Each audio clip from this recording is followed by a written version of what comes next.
Hey everybody, Matthew here with MEB Pod. Today is November 11th, Tuesday or Monday. Tomorrow I will be posting it November 12th. I'm not sure what time, but we do have a full episode tonight. We are going to be covering the obviously my hole-in-one and my double bogey. I'm going to go a little Week 10 NFL recap. I'm going to do some finalists for the MLB awards. I'm going to go over the top 3 finalists for each category. We're gonna do a little foreplay, good collaboration out in Hawaii. Got to talk about that a little bit. We do have some college basketball, college football. We do have a little bit of obviously my parlay. Didn't get any parlay sent to me this week, so we'll have to go next week with another one. Obviously, I'm gonna go over my parlay. We've got a fun little segment here today with, we're going to go over the TGO Golf League, the Tigers Golf League that's going to be premiering next year. Looking forward to that. I'll go over that in a little bit. We are, I think that's kind of it, what we're going to go over today. But, I always like to start off with a quote, imagine, of course, no fear. Got to keep going with this. But life live out your imagination, not your history. Stephen Covey. I always like to try to live out what's going on in the present and staying in the present and in the moment. I know I have a hard time sometimes living in my past, but I'm just keep going, imagine, no fear, keep doing this, just trying to stay positive. But anyways, over that, we'll probably get more into it later, but we'll get started. So today, my double bogey. I'm kind of self-diagnosed in myself with this. I don't know if it's a real thing or if anyone else has the same issue. But I, went and hit up a local South Florida staple, last week, I guess it was. Yeah, last week. And I got some, hot wings and stuff before Sunday night football or Monday night football, I guess it was. And every single time I eat wings, I have the worst stomach issues. I love wings; they're like one of my favorite foods. But every time, immediately after finishing eating, I have issues. It's not the establishment I went to. Because when I was back at home a couple of weeks ago, I had wings, immediately had stomach issues. Obviously, I got wings last week, immediately had stomach issues. But, unfortunately, it's self-diagnosing. I don't know if it's the heat, because I do get extra hot wings. Like I'm going the spiciest of spice when it comes to it. I don't know if it's that or it's some type of, I don't know. So, I can't really think of anything too bad to make as a double bogey or complain about anything. But if I had to say something, that would probably be my double bogey of the week. I'm going to probably continue to eat wings and just maybe take a Pepto-Bismol with it or whatever the case might be. But haven't had any issues with the stomach since. So that's a good, try to make something out of the good or out of the bad positive as well. My hole-in-one for this week, it's got to be the reels, the shorts that we're able to get out there each and every day. I really enjoy doing this. This is obviously, a fun little thing that I'm doing right now that I'm just kind of humbled and honored to do, whether people are listening or not, it's fun for me, and that's all that matters, being able to post those little reels out every day, and just it's exciting because I'm learning something as I'm doing it. It's the little fun facts about the golf or the Masters, green jacket history, little things like that. I know I have some knowledge about the game because I love playing the game of golf, but I'm excited to keep punching out more each and every day and see where it takes me. So hopefully eventually we can get bigger and better, and obviously that's what I'm doing each day. So that's got to be my hole-in-one for sure, because nothing really has changed down here for me other than that. But I'm really excited to continue doing the reels and pushing them out there for all you listeners and followers. It's an exciting time here for me. I'm going to keep going and moving forward with it. I've never done anything like this, and it is, I know I've said this a million times, awkward to be sitting here in my apartment by myself talking in front of the camera or in the microphone, because I always feared what people would think about me, or what I had to say, or what I looked like, or whatever the case might be, all the insecurities that I'm sure everyone else in the world has, that I just think I'm the only one and I'm super special that or feels this way. But I'm kind of getting over it already. I can already, after doing this for 4 weeks now, these podcasts, I've kind of gotten better at it already. I can already see. I'm feeling more comfortable behind the camera, which is great. I am obviously learning things about how to use the technology that I'm working with much better. So yeah, I mean, that's got to be the whole one. Just the fact that I'm seeing progression in myself and in this whole opportunity that God has given me to do something like this. So with that being said, I'm going to kind of move forward and go right into the awards for the Major League Baseball. Major League Baseball's awards, 3 or 4 awards every year at the end of the year for each league, the National and the American League. Obviously the most prestigious one being the MVP of the league. You do have the Manager of the Year, you do have the Rookie of the Year, and the Cy Young. I want to go over each award with what we have. So I'm going to start with the Cy Youngs. In the American League, you have, for the Cy Young, you have, I'm missing something here. AL Cy Young, you've got, who do we have here in the AL Cy Young? Emmanuel Clase, who's a relief pitcher for the Guardians. I'm still outdating myself here, I guess, with the Indians, which wasn't too long ago. It transitioned into the Guardians, but that would be really neat to see in a closer like Clase, who comes out and just throws heat, and just a dominant closer in the game right now. Win one. You have Seth Lugo for the Royals, another relief pitcher that was a starter at the beginning of his career and moved on to a relief in the relief role, which definitely slingshotted his career up forward and made him some money, so good for him. And then Tarek Skubal from the Tigers, starting pitcher. I remember when Skubal came up, wasn't really knowledgeable about the guy, but I remember watching him pitch one day. I don't remember who it was against, but it was his rookie season. And I remember watching him and thinking, wow, this guy's got the stuff. He's got the movement, his ball movement. People are going to have a hard time hitting this kid. And then look at him now. He's probably a lead runner in the AL Cy Young, probably going to win it. You can see people are just built differently, to be able to throw the ball that as hard and with as much movement as some of these guys. And all of them are well deserving for the award, but only one can win. And if I had to pick one, I think Terry Skubal is going to take it. I'm going to make my predictions here, so listeners, followers, chime in and direct message me whenever or whoever you think might win. And we'll move on to the NL Cy Young. You do have Chris Sale with the Braves, the oldest of the bunch here. Well, him and I don't know, maybe he's the oldest, but Chris Sale's definitely been around the league for a little while now. Has had some injuries and but able to come back and pitch for the Braves this year and absolutely dominate. He's another one, like I said, one of those guys that just that slingshot of a left-handed arm that is like, you can't. He hides the ball until that ball gets to the mid of the catcher. Tough to see, tough to bat against. Obviously, any of these guys will be.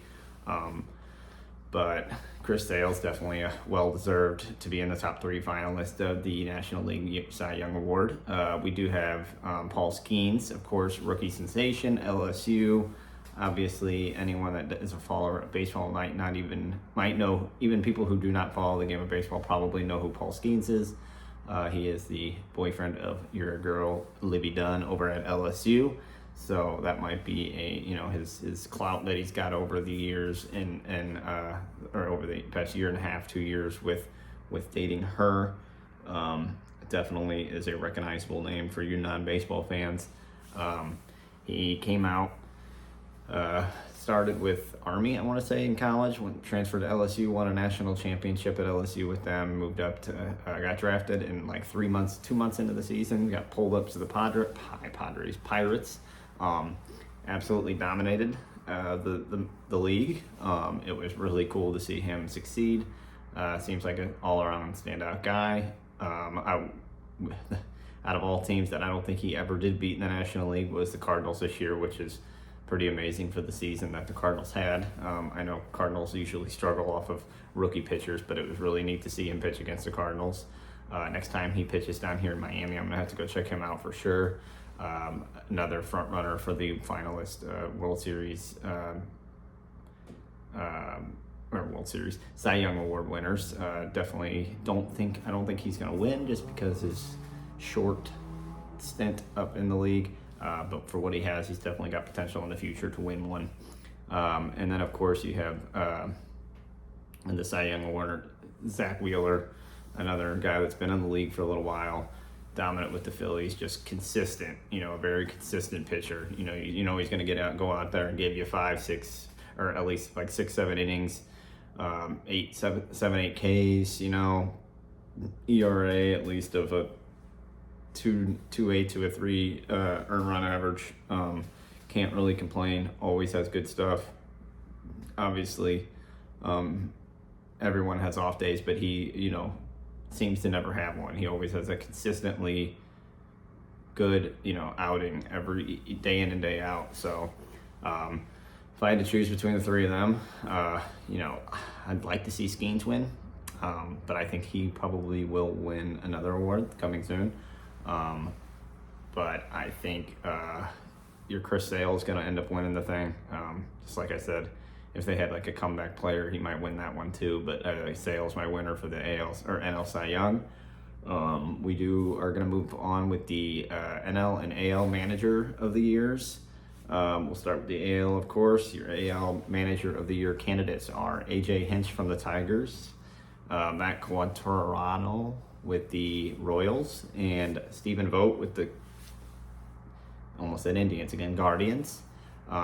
All three well-deserving managers, all three from the AL Central, which seems fitting because AL Central is a team, or is filled with a bunch of teams with their salary.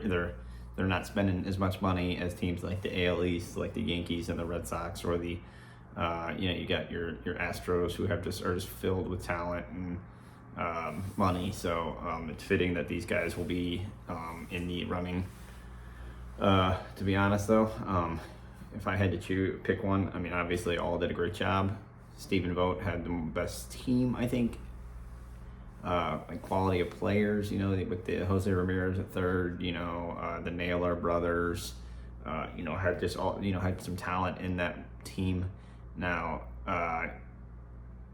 AJ Hinch with the Tigers, what he did at the end of the year to bring them into the playoffs and do what he did, that to me shows, heart and positive, and some positivity that he led that clubhouse and to believe that they could be there and they can do this. They are good enough. They have the talent, but so that's kind of my vote. I have to go with some AJ Hinch. He's obviously been in the league doing this for a while, so he kind of knows what he's doing. A lot of fun to watch, hopefully they can do better, have a better finish and move a little closer to what they're playing for in the World Series next year. So I always like seeing the AL Central succeed because, like I said, the teams in the East are just always dominant because they're money or whatever. We do have, but so anyways, we'll move on. That's my pick. AJ Hinch with the Tigers winning that AL Central. AL Central, the AL Manager of the Year, which might as well be the AL Central Manager of the Year. We'll move on with the NL Manager of the Year. Your three candidates for the finalists are going to be Carlos Mendoza with the Mets. Obviously, we all know what the Mets did with their oh my God music and the fans base, the teams that they brought, or fans that they brought in with their clubhouse and what they did in the postseason. You do have Pat Murphy with the Brewers. As a Cardinal fan, it's sad to see anyone in the NL Central get there, but he definitely did a great job with the Brewers. Obviously, didn't have to go against any really strong teams because the NL Central, I believe, was the weakest division in the league. So he didn't really have much to go against. So that kind of, to me, will not kind of knock him off of the winning of this award. And then Mike Schilt over in San Diego, again, another Cardinal that just left us. I know he was not really all that liked or in the clubhouse in St. Louis, but obviously doing a pretty good job over there in San Diego. But again, when you have the money and you can spend it, it is easier to coach, or manage a team with some money backing you up. So this to me isn't. So is Carlos Mendoza.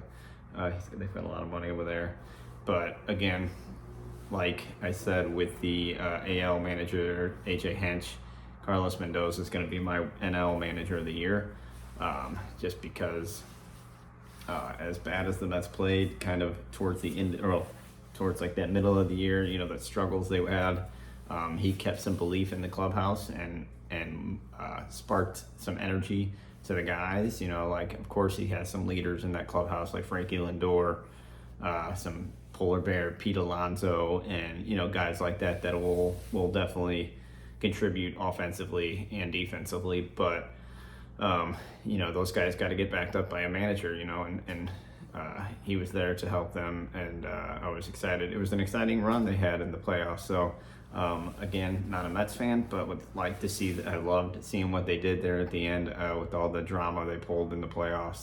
Kind of wished it was a Subway Series and Yankees and Mets, but it was also glad to see that the Dodgers pulled it off for Ohtani and those guys and Freeman and those guys. But so there's my NL manager of the year. We'll move on to the rookie of the Jackie Robinson rookies of the year. AL, your candidates are Colton Cowser, outfielder for the Baltimore Orioles. They could have had probably 4 or 5 in this list, that Orioles team, and they had so many rookies, such a young club, a lot of fun to watch. But they sent Colton Cowser, who obviously had an unbelievable year. Luis Gil from the Yankees, pitcher, obviously had an unbelievable beginning of the season. I think he went like 7 or 8-0. Didn't win one for a while. Ended up, went to postseason, got there, ended up in the bullpen. Obviously had a great year overall though. Always great to see rookie pitchers in there, But your third is going to be Austin Wells, the catcher for the Yankees. So you had a little rookie battery there for all year round in the Yankees, which is definitely interesting to see. I would like to see Colton Cowser win the AL Rookie of the Year this year. Got to see. I don't know why I always had a love for that Baltimore Orioles squad. All the years that I've been alive and been able to watch them play and struggle and be terrible and whatever. It's hard to hate a team that's so bad, but now that they're competitive in that AL East, it is definitely a fun team to watch. You got him. Of course, you got Jackson Holliday as a rookie. I know he struggled at the beginning. Got sent down AAA, came back and tore it up in the started hitting again. So it's also major league pitching for once and just couldn't stop. Was on fire. Obviously, his father played with the Cardinals, and it was fun watching his father play because he hit the ball a mile long. It's hopefully he'll be able to pull something off with the Orioles here in the future. I'm sure he will. It'll be tough to get through that lineup. With who do you got? You got Santander, you've got Colton Cowser, you've got who else do you got over there? Obviously Jackson Holliday. I don't even know. I can't think of the third baseman's name right now. But anyways, moving forward, like I said, I think Colton Cowser. I think that'll be my pick for AL Cy Young. I am all over the place today. AL Jackie Robinson Rookie of the Year award. We will move on to the NL Rookie of the Year candidates. With the Brewers, you have Jackson Chourio. With the Padres, you're going to have Jackson Merrill. So we got a couple of Jacksons here. And then you have with the Pirates, of course, your like I said, he was in the running for 2 awards now. This will be a second. Paul Skeens with the Pirates. He's in line for Rookie of the Year and Cy Young. He's in the 3 finalists in those 2 categories.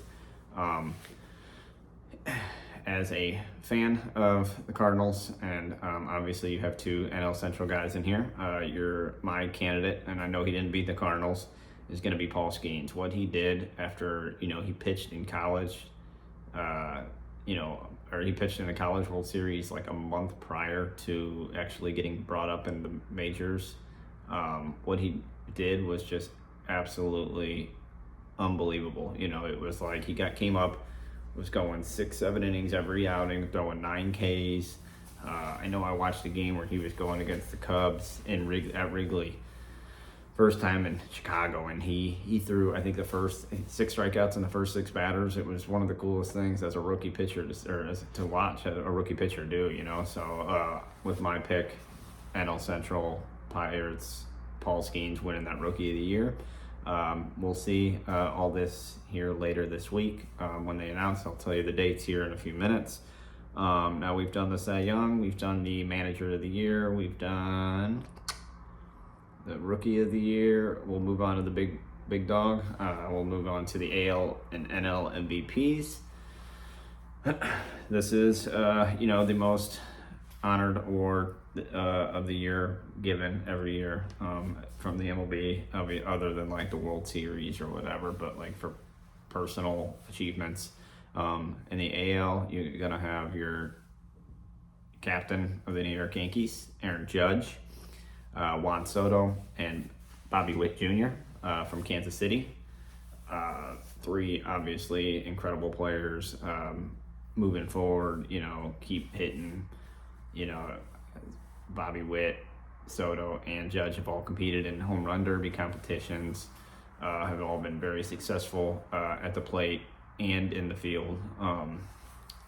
Bobby Witt is just a stealing bag machine, all around 5-tool player, a lot of fun to watch.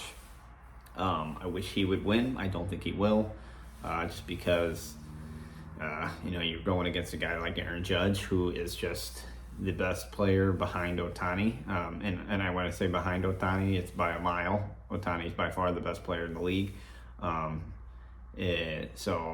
But he's a close second. He's the closest to Ohtani that you can in the league right now. So with the AL MVP, I think Aaron Judge, New York Yankees will end up winning. He's got a bat that will just hit the ball a mile. People, it's hard to vote against him with it too. Standing in at like 6'7", it's got to be pretty intimidating as a pitcher to be going against him. So we will move on with the NL MVP award. So that was going to be your top three candidates are going to be Shohei Ohtani, Francisco Lindor of the Mets, and Ketel Marte from the Diamondbacks. It's got to be frustrating for guys like Lindor and Marte, or anyone in the National League right now, to play as well as some of these guys do all year round, and being a finalist, which is an honor, I'm sure, to begin with, but an achievement for themselves, a personal achievement. But to have a very tough opportunity to ever win one it's got to be like a tough feeling, a tough thing to swallow, because like I said just a minute ago, Shohei Ohtani, I think, is the best player in the league by a landslide. It'll be very tough to ever beat him in an MLB MVP. He is my MVP in the whole league. I think he will be, as long as he stays healthy. I know he's coming back next year to pitch. He didn't even pitch all year. All he did was hit. He didn't play the field. All he did was hit. And he had 50 base steals, 50 stolen bases, 50 plus home runs.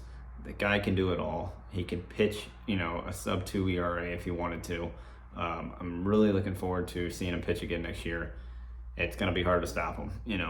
One of the greats greatest to ever play the game will go down as one of the GOATs to ever play the game. So that's I'm going to wrap it up with that. Those are those are the finalists for these awards, and those are my picks. Like I said, chime in, direct message me, send me some who you think or who should or why or what or when, whatever. Send me some DMs about that. We will move forward with this. Like I said, they are going to be announcing these awards. The Rookie of the Year is going to be announced on November 18th. Following the day, the 19th, you're going to get your Managers of the Year. The 20th, you're going to get your Cy Youngs. And the 21st, we're going to be going with the MVPs. So here next week, we'll be getting to hear who actually wins. I'm sure on the next podcast, we'll go over that and talk about it a little bit. And, hopefully, we'll see. Maybe I got them all right. Maybe I didn't. But anyways, we'll move forward. Obviously, from baseball, we'll move on to a little bit of NFL.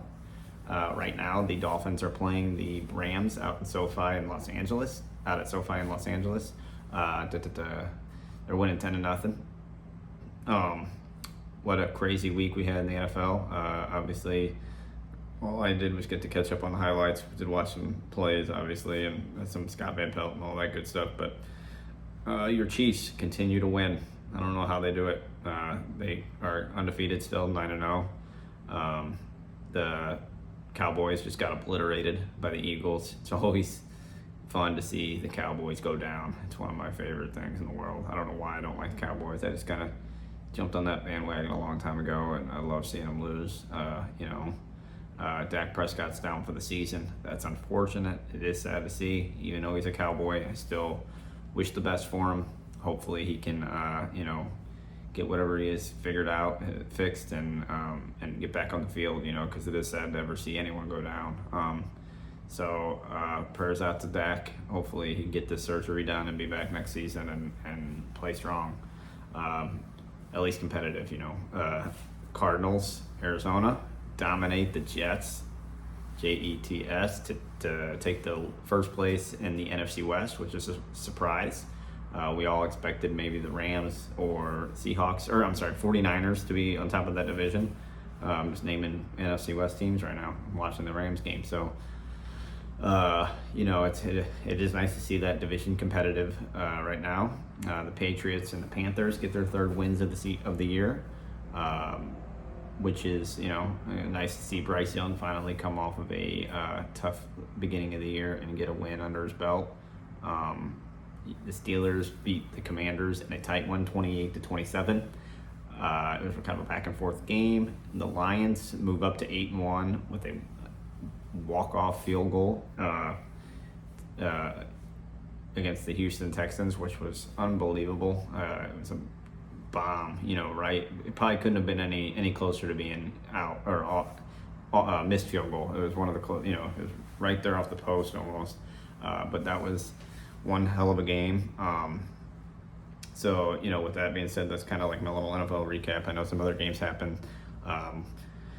Don't want to really get too much into them. Wasn't too much of importance to me or anything. So, not that any of these are really that important, but it is fun to go over. Tua Tagovailoa throws a pick to the Rams. I'm watching it live right now, and there it was. Well, all right, he's not too happy with that one. But anyways, to move forward, we're going to go over some college football. A couple of the top 5 teams go down.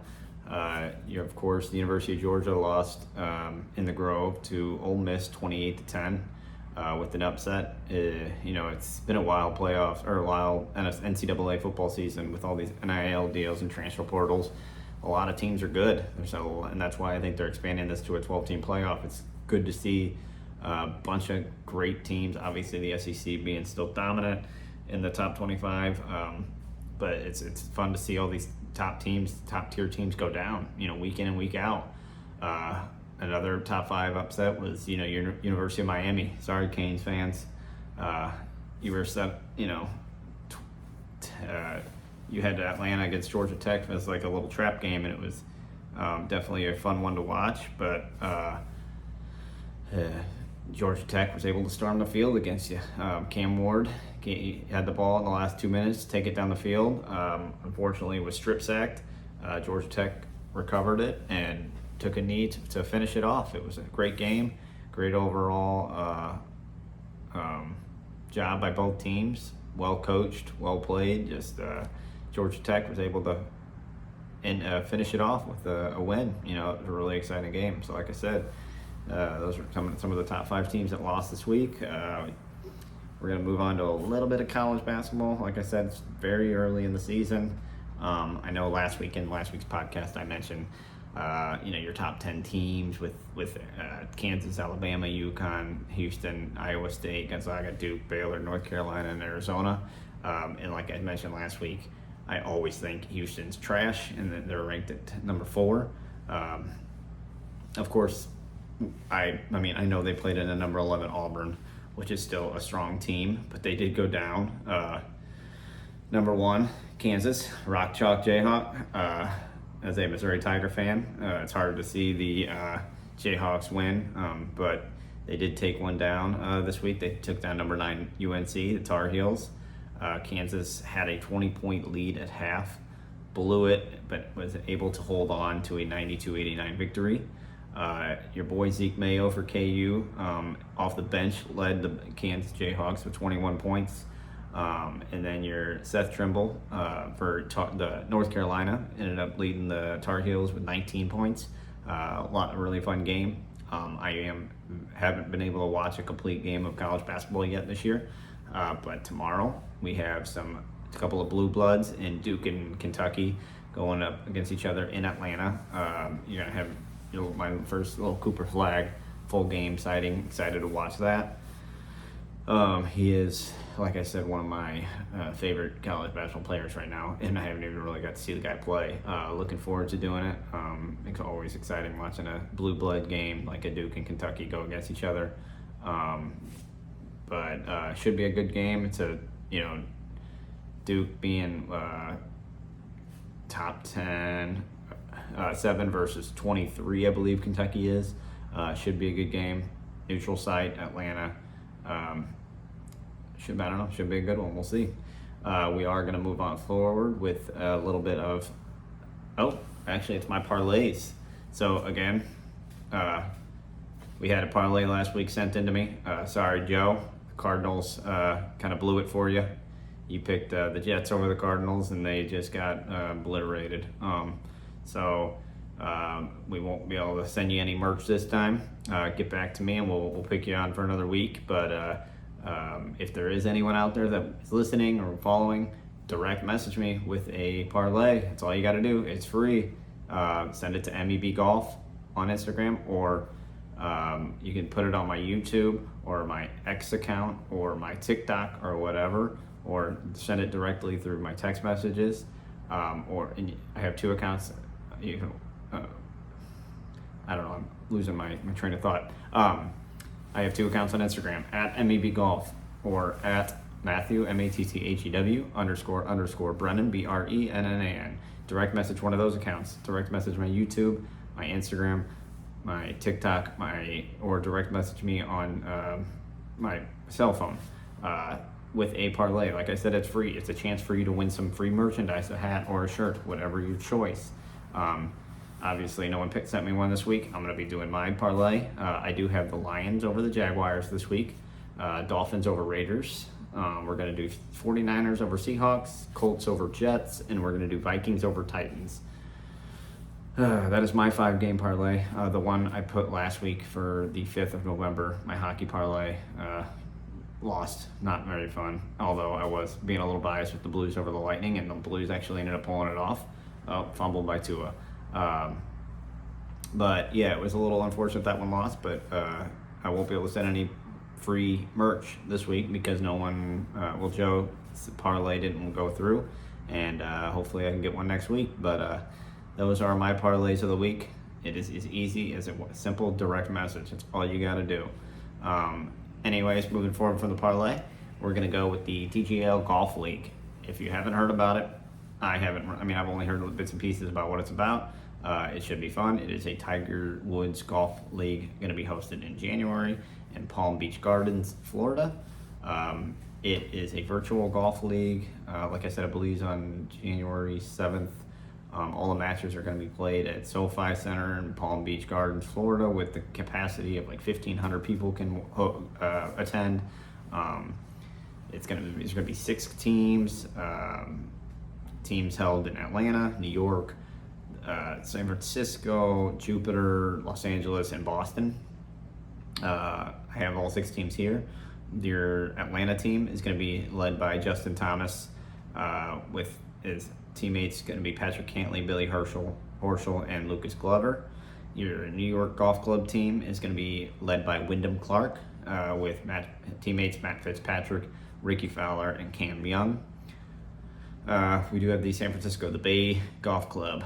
It's going to be led by Wyndham Clark, Ludwig Eberg, Minwoo Lee, and Shane Lowry. That's going to be the San Francisco squad. Your Jupiter team, Jupiter, Florida. This is Tiger Woods' league, so it's going to be led by Tiger Woods. You're going to have Max Homa on the squad, Tom Kim, and Kevin Kisner. We are going to have the Los Angeles Golf Club led by Colin Morikawa, Sahith Theegala, Tommy Fleetwood, and Justin Rose are all going to be on that squad. And then finally, you have your Boston Common Club, Golf Club. Of course, Boston, with a very rich Irish history, is going to be led by Rory, your boy Rory McIlroy. Keegan Bradley is going to be on the squad, Adam Scott, and Hideki Matsuyama. So I don't know exactly what to expect from it. I am looking forward to it just because I am a fan of golf. Obviously, with my golf tour of the United States, that might be something really cool to attend. I believe they're going to be airing all the matches on ESPN, which should be very interesting. So looking forward to whatever Tiger's scoundreling up there in Palm Beach. So I might even be able to attend one of them. Like I said, I don't know. I think it's like an hour and a half drive from here, probably. So maybe one of these days I'll try to head up there. I don't know when they're going to be airing. I want to say Saturdays, but should be interesting. I know like they're hitting into a virtual, a screen. The greens are going to be moving up and down depending on where the ball lies. Same with if it hits a bunker, it's going to be, you're going to have to flop shot it out of it or whatever the case might be. Spin really matters with technology nowadays. Everything is like going to be as real as it can, but don't know. We'll see. Looking forward to it. Anything with Tiger, Rory, and any of these guys is always going to be pretty interesting with golf. I know I heard some good things and bad things about it, but we'll see. I'm looking forward to seeing what it brings. Again, I'll go over a little of that foreplay. Good. They did a Ryder Cup match.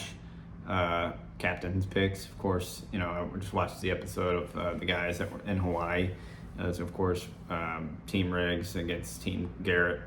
Like I said last week, again, this week it's so fun to watch these guys because they are average golfers like you and me. They're not like the guys you just mentioned before with Tiger, Homa, Rory, Spieth wasn't on that team. Tommy Fleetwood, Wyndham Clark, Max Homa, Lucas Glover, Billy Horschel, Shane Lowry, Tommy Fleetwood, Justin Rose, Keegan Bradley. They aren't those guys. These guys are just like you and me. They're not the greatest. I mean, maybe some of them are better than I am, but I highly recommend, if you are a fan of golf or comedy for that matter, tune into these this foreplay good podcast or videos on YouTube. They are genius. It really shows that what normal people. I mean, I'm not calling these guys like Tiger Woods not normal, but they're kind of just gifted and athletic and put in the work like all these other freak athletes do. But definitely tune in. Like I said, they flew out to Hawaii. They thought they appreciated where they were at, just that humbleness of and that pure appreciation for what Hawaii had to offer. They would go out to dinner the night they landed. They would be up all night, as long of a flight that is from New York. They're based in New York. They flew from New York to Hawaii, which I'm sure if that's a pretty long flight. Landed, went to dinner. And those guys, they like to go out and have a good time and stay up all night and do their thing. Woke up, but never went to sleep. Did the sunrise, I don't know, some Hawaiian ritual where you put rocks in a little coconut and you wash your bad juju away. I'm not exactly familiar with the ritual that the Hawaiians do, but the fact that these guys are mid 20s to mid 20s to 30, mid 30s, early 40s are going out doing things that they normally wouldn't do, but out of respect to the culture of the Hawaiians and Samoan people, they went out and appreciated it as bad as they felt the next day when they were golfing. All they could talk about was how cool and great it was to be where they're at and live in the present. And that's kind of where I was getting at earlier with the that quote, and like living out your imagination, not my history. You know, these guys kind of had also, you know, I know they're fun and they go out and have a good time and enjoy themselves, but they are living the dream that I strive to do every single day, and that's go out, enjoy yourself, have a great small group of friends, appreciate what you have today, and play. And golf is for them, but you know, and it doesn't have to be golf for everyone. You know, for me, it's, you know, the love of the game of golf, and you know, just continuing this social media content creating thing. I love it. You know, I'm having such a blast with it. You know, and I don't care what people think anymore. You know, it's these guys over there at the Foreplay Pod have kind of taught me. Shout out to Frankie Borelli and Trent Daddy and Riggsy over there. You know, those guys, man, they are a fun group to watch. And of course, you can't forget about you know, Jersey Jerry. You know, he's kind of gone through a rough time, and I'm happy to see him just succeed with Barstool and love life. I know sometimes he gets down on himself, and I mean, everyone does. You know, everyone kind of loses their shit and gets down on themselves. But when I see him out there golfing and losing his mind, it is probably one of the most greatest things I see is all of his buddies, you know, like Borelli and Trent and Riggs and Big Cat and who else is on there? Who might miss? Francis, you know, Francis Ellis, another one who just picks up Jersey Jerry, like, you know, and helps them, you know, and it's that small little camaraderie that those guys have built over the years doing this Foreplay Pod has been one of the greatest things I've been able that I've taken out of their podcast and their social media work. And that's why I continue to watch it. Yes, they can be a little inappropriate at times or whatever it might be, but you know, they are all going through things, and it's how they are dealing with it, and they love it, and you know, and I love seeing them do it, you know, and that's why I've kind of began this whole content creating thing, and you know, I'm at the beginning of it, and I've already gotten help from some guys over at the Makeshift Project. My boy Zach over there hooking me up with a guy to help me out, make some content, making some of these things for me and helping me out. And it's great that like you have people out there who are looking out for you too, you know, and if anyone needs help, or I mean, and with whatever I can help, I know I'm not like the biggest help in certain things, but if whatever it might be and you need help, I'm happy to help find some help for you. So I mean, it's been one of the coolest experiences of my life so far, and I know that's sounds a little ridiculous because I'm, you know, doing this little, you know, I'm not really far into this or whatever it might be, but you know, I've actually found some happiness, you know, and it's been great doing it, you know, and happiness is all that matters, you know. So that's kind of what I've gotten out of the Barstool guys over at Foreplay, man. They really have made me come to a realization of what life's about, and you know, and I'm excited to keep moving forward with it. So you know, and of course I'll move forward a little bit. We did have our boy back in office. Donald Trump did win the presidential race on Tuesday. Like I said, I'm not getting really too much into it just because I know people can get a little sensitive with that kind of stuff. But it was interesting because golf, obviously, you know, was immediately one day after the presidential election. Rory McIlroy came out and said, you know, obviously there's all this drama between LIV and the PGA Tour. Rory came out and said something, I'm paraphrasing, but basically said that like the LIV and the PGA Tour finally might come to a deal and get this shit done, you know, get the PGA and the LIV guys back, you know. Scotty Scheffler, best golfer in the world right now, but no offense to him, but I don't know if he would have as many wins this last season if the Live guys and the PGA Tour guys were together, because that Live Tour has some incredible golfers. I mean, you got John Rahm, you've got Bubba Watson, you've got there's loaded with Dustin Johnson. You've got plenty of golfers on there that could put up a fight each and every week. Obviously, they are allowed to play in the 4 majors, in the Masters, the Open, the U.S. Open, and the players, or not the players. Why am I drawing a blank on this? Anyways, I don't know right now. My mind's getting thrown away right now. But PGA Championship. There we go. But Scotty Scheffler has won a couple of those, or he's won the Masters twice. So it'd be definitely a little more competitive if you can bring them together again and play in the PGA Tour. Obviously, money is probably the biggest issue, but because the Live guys left there to basically take care of their families and make money and play less and have more time with their families. But it should be, I don't know, I'm not all that educated in what Donald Trump can and cannot do for the golf world, but hopefully if he has any say in it, hopefully he can put them back together and make it a very competitive league. If not, we keep moving forward and live with the Live.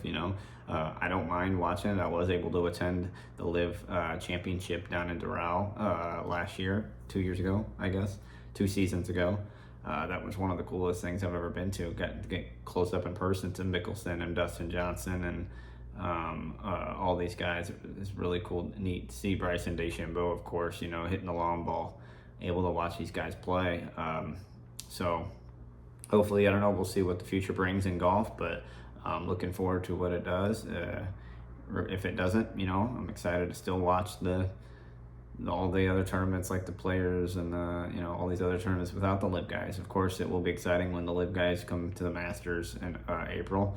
But yeah, and moving forward with like I said, I don't want to get too much into politics. Obviously, we'll see what happens with it, but we'll move again. Like I said last week, and I'm continuing to do it. I've fallen in love with this stupid little zombies thing on Call of Duty Black Ops 6. It's very addicting. At least I'm finding time now, because last week I called myself out on not working out. I am finding time to go out of the gym and continue to do that, which is exciting. But I do like to get behind the sticks a little bit and shoot some zombies. It has been a blast doing it. No pun intended, because I'm always blasting these zombies, and I'm getting good. I know where all the Easter eggs are, and I know for any of the gamers out there, they know what I'm talking about. For the other listeners, probably have no idea what I'm talking about. But it's fun. I've had a great time with it. Follow me on the YouTube stream if you want to see what it's all about. It's a lot of fun. It's something to look forward to sometimes at night. And but at the end of the day, it's a video game, and I'm not gonna lose my crap over it. But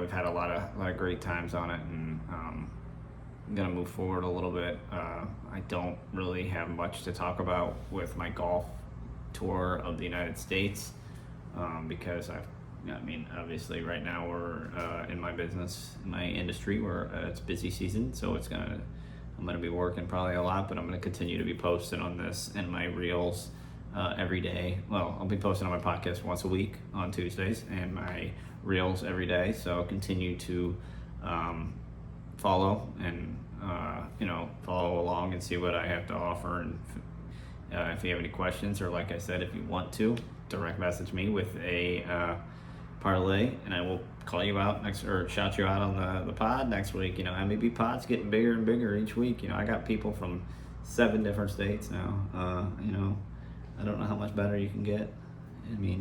I only need 47 more, or 43 more to get a listener in every state. And down here in Miami, I might have some listeners abroad. That would be pretty cool. We'll see. Now, speaking of which, I have gotten some a little. What is the word? What do the guys do when you get clown? I've had some. Now that I've posted some reels and stuff, I've had some chatter. Some trash talking on my YouTube, or my my reels. I had announced that my top 5 bucket list courses. I think I put St. Andrews, or I wanted St. Andrews would be my top 5 bucket list golf course. Some guy tried, what is the word? I don't know what I'm looking for, but anyways, some guy came in there and tried to chime in and said, well, how in the world is the Masters not number 1 on your list, blah, blah, blah, just talking trash. So I was like, what? One, I don't even really have that many followers or listeners, or how in the world, why is this guy talking trash to me? Why do I know? And I mean, not that I really know how it feels to be clowned on direct message or on Instagram or social media at all, but I couldn't help but laugh, and I'm like, why is this guy talking crap to me? Like, well, what does he care what my top bucket list course is? And of course, I had to respond. I was like, well, if my number 1 course is St. Andrews, the old course at St. Andrews in Scotland, if it wasn't for that course, we might not have Augusta National. We might not have the Masters. We might not have, because that's where it all began. So I had to respond. So I do kind of enjoy that part of the social media world so far. Obviously, things can get a little crazy sometimes and a little offensive and abusive, and I know people have struggled through that. I wish that upon nobody. I don't want anyone to be bullied on social media, and I know a lot of people can take offense to it, and that's like a very minor thing to get attacked about, but I couldn't help but laugh. I was like, well, I got people talking trash already. I knew I was getting big, and I thought that I couldn't help but laugh. And anyway, like, I don't want anyone to ever get bullied online, and I know it happens. And once that starts, that's when you need to mute the comments. And from what I've heard, if I ever do get big, which is the plan, your best way to stop it is never to look at comments, because the more and more you look at comments and people are talking trash or whatever, clowning you, the more and more it's going to piss you off. And so but right now I haven't gotten too much, so we'll see. Hopefully the more trash talk people do, we'll see where it goes from there. But we're on week 5 of this podcast, I believe, and I look forward to moving forward next week. And again, like I said, tune in to my reels. I'll be posting them every day for the next week or however long, I don't know. But at least a couple weeks or whatever. But I enjoy, again, like I said, I enjoy doing it. My goal for today is just to, like I said, live in the moment, continue to move forward. I'm going to say this every podcast probably, because I got to keep reminding myself. This is one very important thing in my life, is just to stay present. Don't worry about what's happening tomorrow. Don't worry about what happened yesterday or 2 years ago or whatever it might be. I just got to keep reminding myself, and I don't mind if you guys get annoyed or why does he keep saying this or whatever. But thank you for listening. This has been fun. I will be we'll be posting another reel tomorrow morning, so hopefully you can